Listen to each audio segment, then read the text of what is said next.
What to do when you're overworked, underpaid, and running out of patience.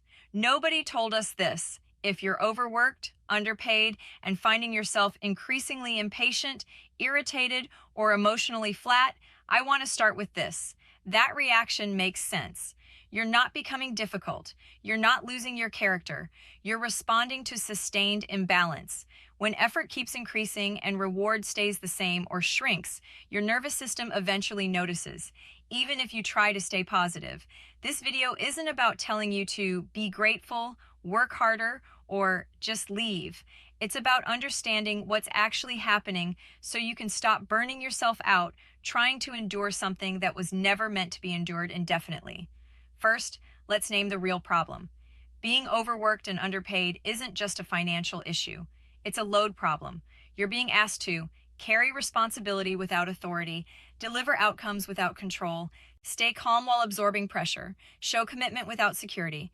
Over time, that creates a quiet internal conflict. You're doing your part, but the system isn't doing its part back. That gap is where patience erodes. Why patience disappears first. Most people think impatience means they're becoming negative or entitled, but impatience usually shows up after these things have been happening for a while. You keep adjusting, but nothing improves. Your effort prevents problems, but no one notices. Small mistakes feel costly. Rest doesn't actually restore you. Patience isn't a personality trait, it's a resource. And resources get depleted when the system depends on you compensating endlessly. What not to do? This matters. When people reach this stage, they often try to push harder, stay quieter, become more agreeable, or emotionally detached just to survive. Those strategies work short term, but they accelerate burnout long term. The goal isn't to endure better. The goal is to stop absorbing what isn't sustainable. What to do instead, step by step. Step 1. Stop asking, why am I so frustrated? Ask, what am I being asked to absorb that shouldn't belong to me? This might be constant urgency, ambiguous expectations, unpaid emotional labor, being the safety net for broken processes. Frustration is information. Use it. Step 2. Reduce invisible labor before making big moves. Before changing jobs, confronting anyone, or burning bridges, look for one thing you can stop compensating for. Examples. Stop holding details that could live outside your head. Stop fixing things quietly. Stop responding instantly to everything. Stop taking responsibility without clarity. You don't need to announce this. Just remove the extra effort that's hiding the problem. Often, systems don't change until compensation stops. Step 3.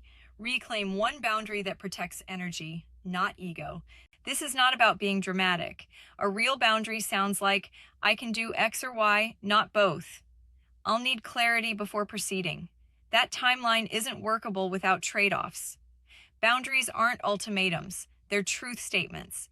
And truth, when stated calmly, reduces pressure faster than resentment ever will. Step 4. Separate self-worth from output. When you're underpaid, it's easy to feel undervalued as a person. Don't let a compensation structure rewrite your identity. Your value is not measured by how much you tolerate, how much you cover for others, how little you complain. Those are survival adaptations, not character flaws. Here's the reframe that matters most. Being overworked and underpaid doesn't mean you failed to manage your career well enough. It often means you became reliable. You solved problems. You adapted without being supported. That combination gets exploited more often than it gets rewarded. Seeing that clearly doesn't make you bitter. It makes you strategic. How to use this to your advantage without burning yourself out.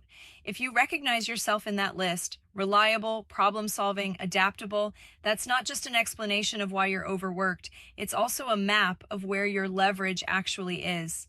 The mistake most people make is thinking, I need to work harder to be noticed.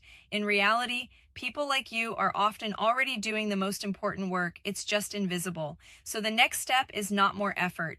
The next step is making your value legible. Start here. First, stop proving reliability through overextension. Reliability is most visible when it's paired with limits. When you always say yes, always absorb pressure, and always fix things quietly, your contribution blends into the background. Strategic reliability means being clear about what you're responsible for and what you're not. Second, translate problem solving into outcomes. You don't just help out, You prevent delays, you reduce mistakes, you keep things moving, begin naming results, even privately at first. When you can clearly articulate what breaks if you're not there, you start seeing your role differently, and others eventually do too. Third, redirect adaptability away from self sacrifice. Adaptability is a strength, but only when it's paired with choice.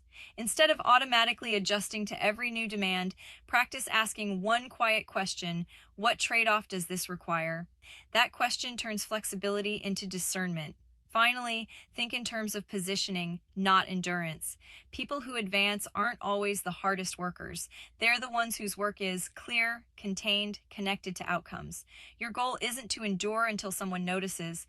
Your goal is to shape how your contribution is understood. By clearly defining what you own, naming the outcomes you protect or improve, and letting your work be visible instead of quietly absorbed, you shape how your contribution is understood. The quiet truth. Seeing exploitation clearly doesn't make you cynical. It gives you information. And information is what allows you to adjust boundaries, reframe your role, make intentional moves instead of reactive ones. That's not bitterness. That's strategy. And strategy is how capable people stop being drained and start being deliberate. Let's close with this. If you're running out of patience, that doesn't mean you're done. It means your system needs adjustment, not more effort, not more silence, not more endurance, just less unnecessary strain. And when strain reduces, patience often returns, not because things are perfect, but because they're finally fair enough to breathe inside. If this helped you see your situation more clearly, that's the point. Clarity comes before change.